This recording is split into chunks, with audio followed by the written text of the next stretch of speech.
Lisod kaayo nga mo-claim ta that we are living a sanctified life unya pala away tag silingan.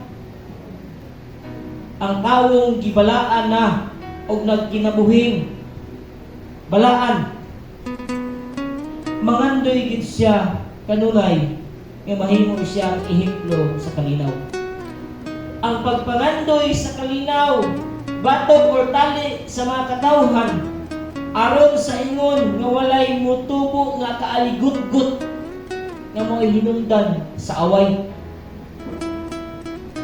To live a meaningful existence or to live a meaningful life, kinahanglan kita Kristohanon as a sanctified individual, mahimo tang ehemplo sa kalinaw kung dili kita mo'y mahimong ugat sa kagubot diha sa atong society, especially sulod sa atong simbahan. Mag-amping kita nga dili kitay mahimong rason nga ang atong isig katawo magbaton kung dili maayong pagbati.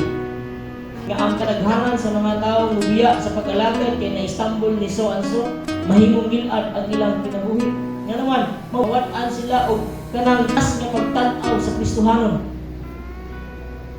Ang ending, ingon siya, maayo pa man ko anak nila. Ako simba-simba pero di man ko palaway. Pursue peace, that no one comes short of the grace of God. Paningkamutan nato nga dili ta mahimong rason nga ang uban mubiya sa grasya sa Dios tungod sa atong mga dili maayong paagi sa pagkinabuhi.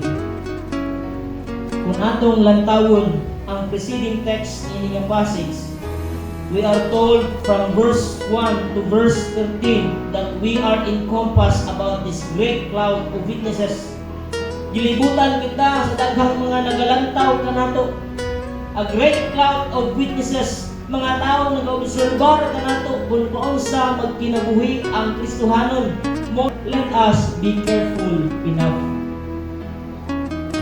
Sa may buot pasabot niini kanato to live a meaningful existence, we must pursue holiness before God and live with peace among men.